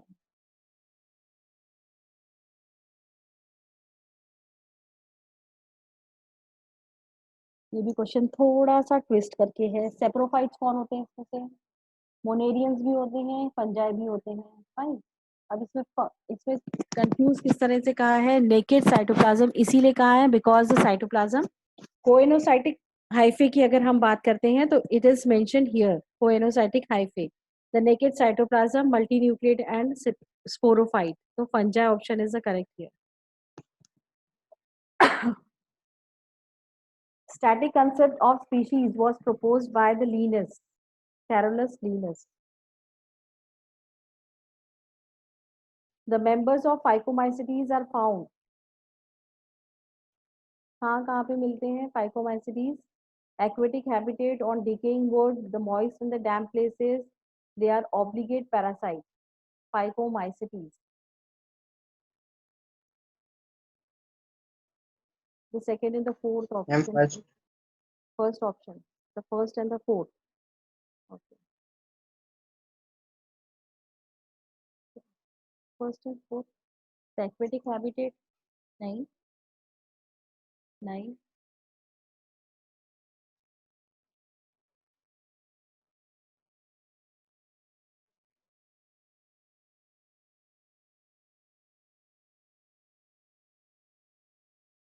First option.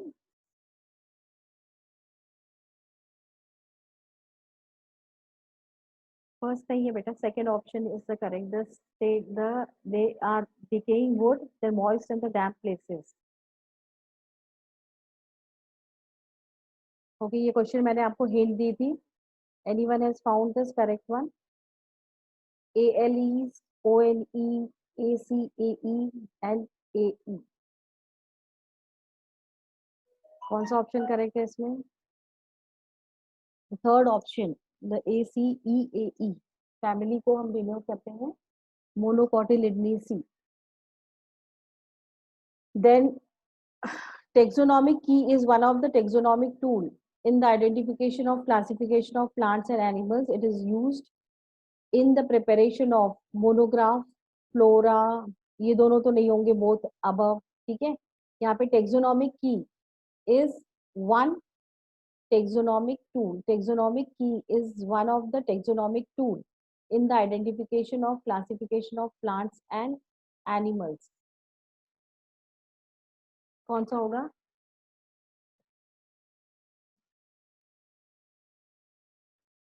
Can anyone tell me? First होगा ये monograph. Monograph में एक ही type के living organism के बारे में हम पढ़ते हैं. Flora it is related to the plants. ठीक है.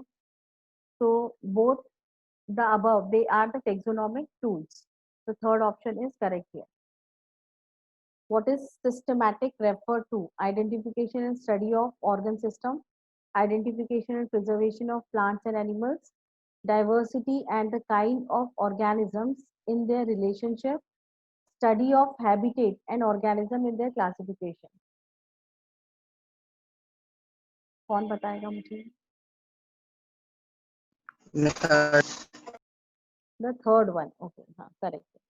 Systematic is the diversity of the kind of organism and their relationship. Basically यहाँ पे study आना चाहिए. Study of diversity of kind of. ठीक है. Which is the correct sequence? Genus, species, order, kingdom. Species, order, phylum, kingdom. Species, genus, order, phylum. Kingdom, phylum, order, class and order. Fourth correct है. ठीक है. Fine. Correct है.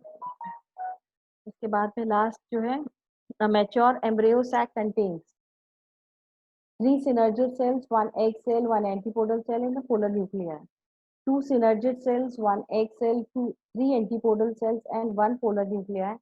3 synergid cells, 1 egg cell, 2 antipodal cell and 1 polar nuclei. आपको इसमें से correct choose करना था और करेक्ट कौन सा था?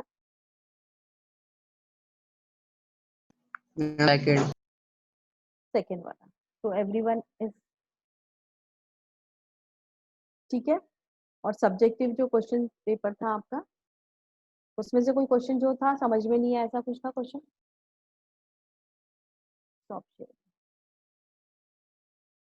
सब्जेक्टिव क्वेश्चन पेपर का सब्जेक्टिव क्वेश्चन पेपर में कोई क्वेश्चन ऐसे थे जो समझ में नहीं आए? क्योंकि अभी टाइम बहुत कम है और आप लोगों से मुझे समर वेकेशन से रिलेटेड चीजें डिस्कस करनी है. ओके. चलो, समर वेकेशन में आप करेंगे क्या, पहले ये बताओ. कब से स्टार्ट हो रहे हैं समर वेकेशन? यस, अब तो अनम्यूट कर लो. अब क्वेश्चन नहीं पूछ रही हूँ मैं. सचिन, जतिन सलोनी, from when the summer vacation will start?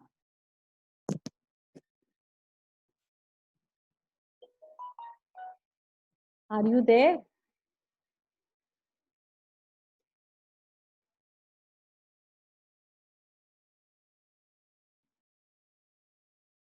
अभी नहीं सुनोगे तो आपको ग्रुप में मिल जाएगा, बट बनाना तो है summer vacation project. Am I audible to you, Sachin, Jatin Saloni?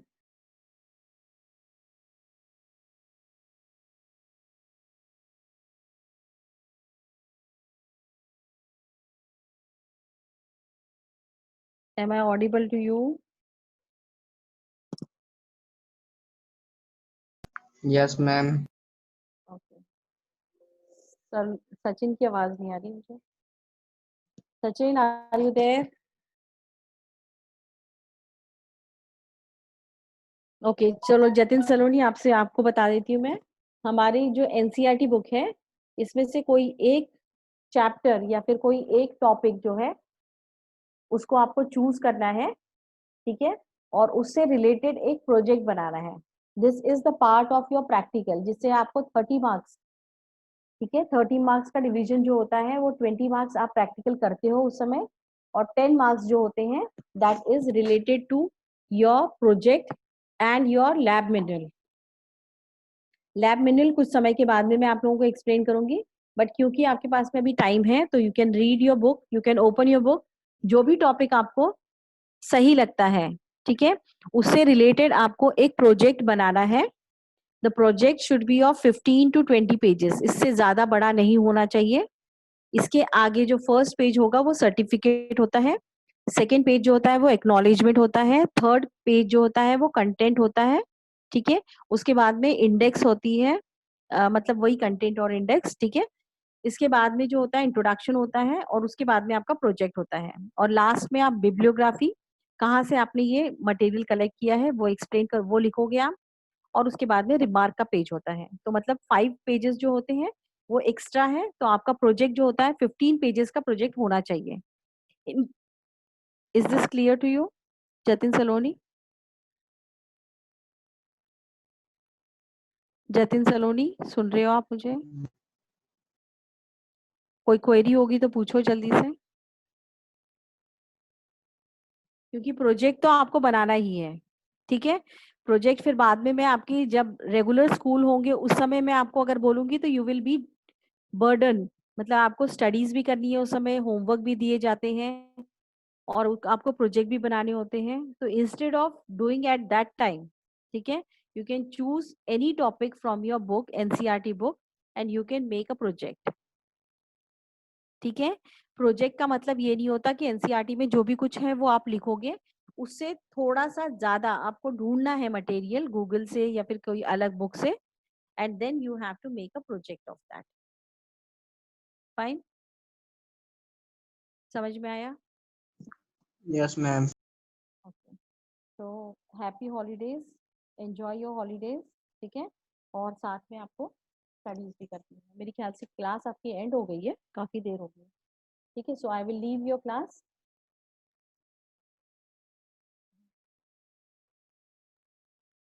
क्या?